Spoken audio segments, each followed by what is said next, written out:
Well, howdy, hope you're having a fine day. This video here, we're going to look more at building an acoustic guitar here in the shop, here at Oliver Arts, and today we're building the soundboard of the guitar. So the soundboard basically is the top of the guitar. When you're all done, it should have a nice tone. Listen to this.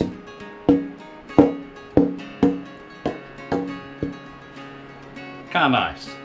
We're going to show you how to build the top here. And also, what's more complex, a lot of folks don't realize this, is the bracing on the back. We're going to talk about that in the video and show you how I do this. Again, everybody does things a little bit different. Not saying I'm right, not saying they're wrong. It's just we do things differently. So that's the kind of the beauty of learning stuff.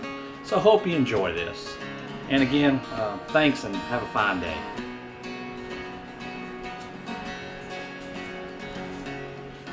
All right, well, let's get started. Now, the first step in Soundboard is I glued up 2 pieces of Sitka spruce. These are about 3/16 of an inch long. I'm running them through my bandsaw.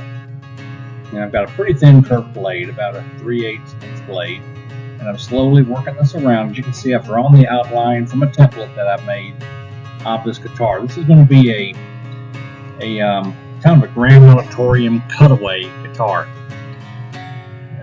Don't mind the shop. There's a lot of mess in there right now. Hopefully soon I'll put together a video of my shop. I'm going through some major cleaning, getting rid of a lot of stuff to kind of make some more room. So I've got my bandsaw here. This is a 14-inch bandsaw. I had it for now about 7-8 years. Love this tool. You can do so much with a well-tuned bandsaw.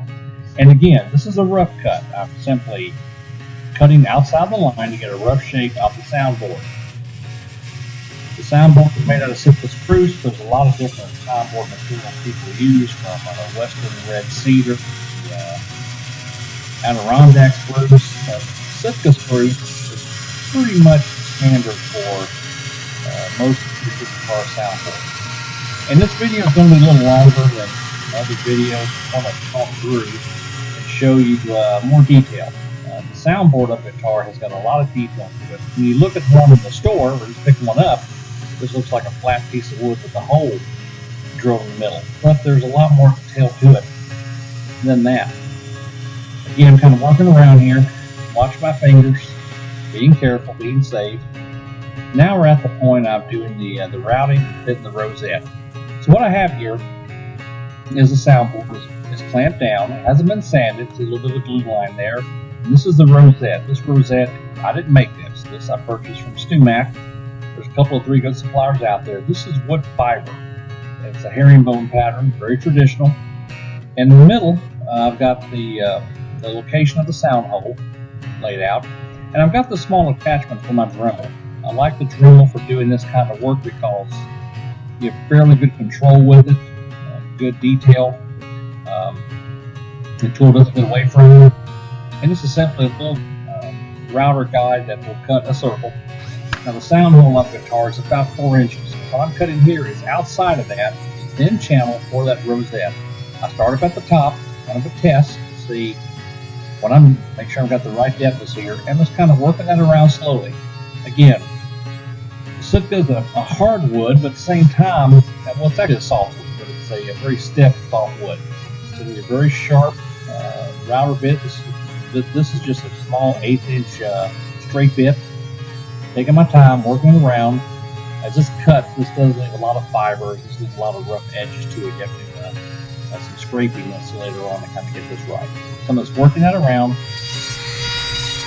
slowly until I get back to my starting point. Again, I'm starting and ending up by the neck, so that part will not be seen. So you have a little bit of room for error in case you start to do something kind of wrong with it. I know it's not a very good shot. Take a little air, blow it out so I can see my channel. Again, this channel is probably about a little bit more than a 1/16 of an inch thick.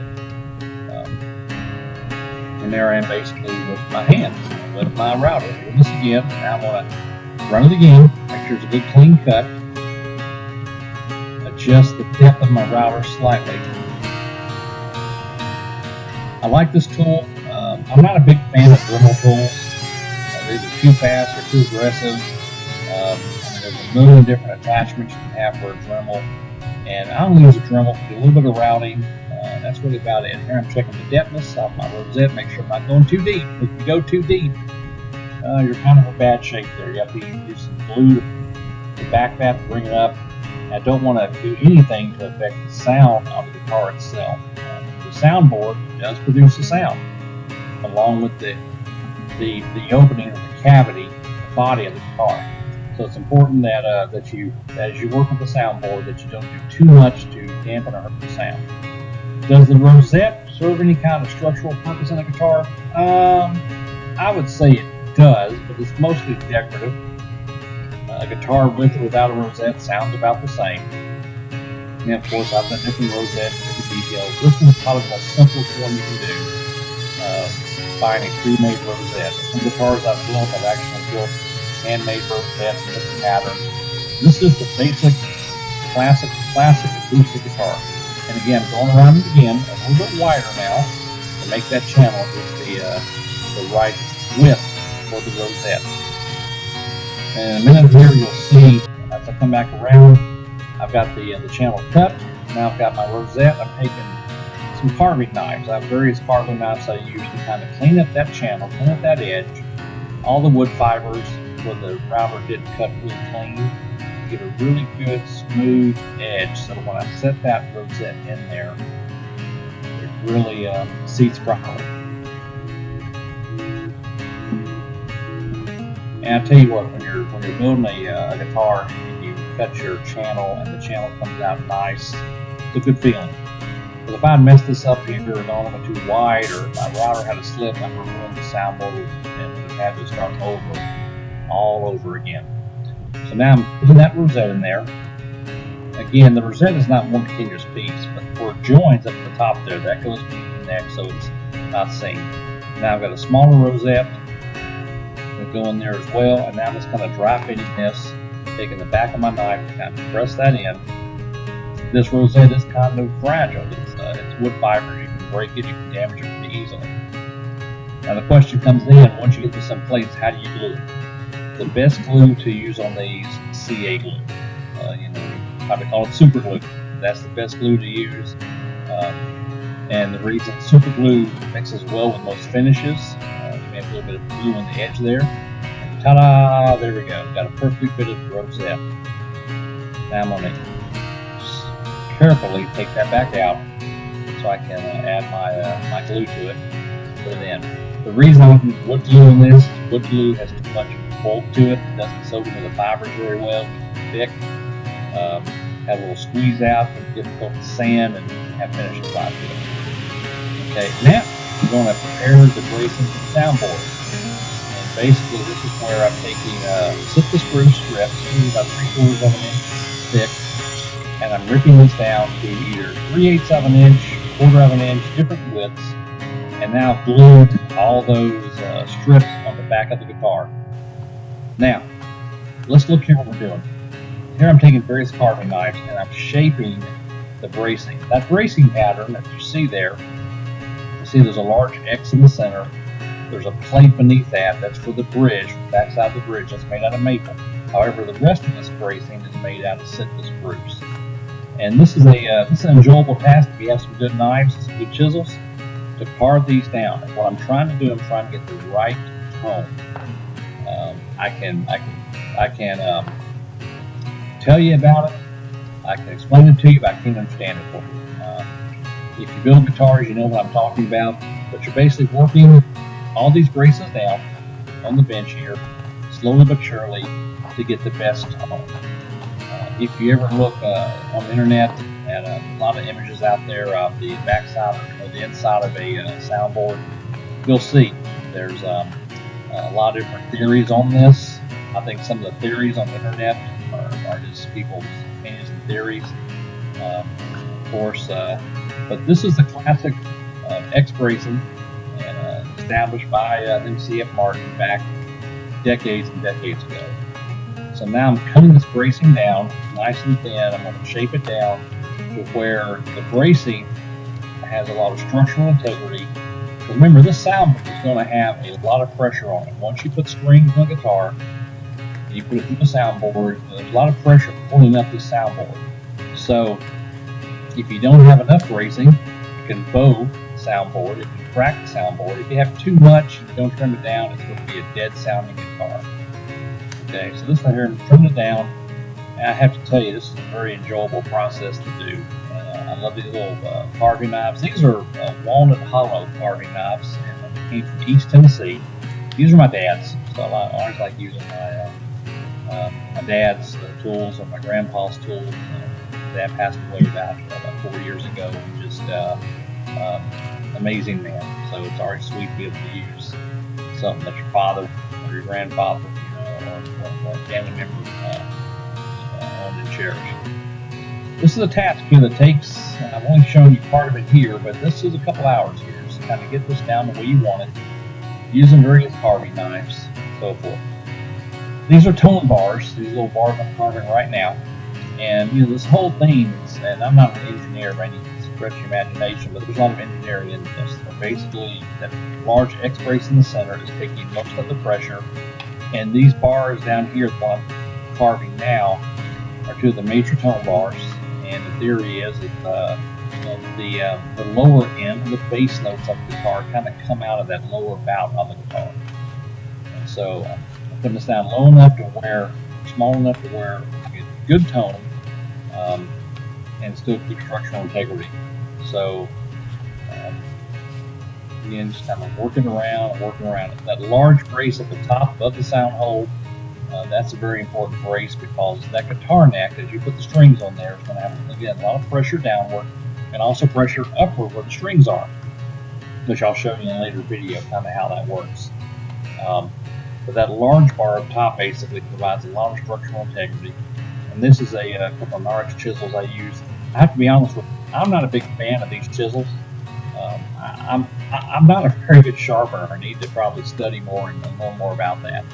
But these Narix that's fine. But these little walnut hollow knives and flexi cut knives just do a wonderful job. The Sitka spruce is a nice straight grain wood.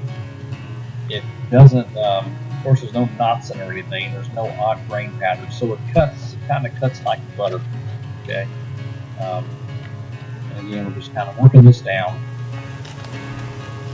Be careful, get your fingers in front of that thing. You're going to have yourself cut. I don't know if you're supposed to say I shouldn't do that without some sort of safety protection on. And my hands are all cut up all the time. They really are. Every time I do a project, I'm going to leave some blood on somewhere.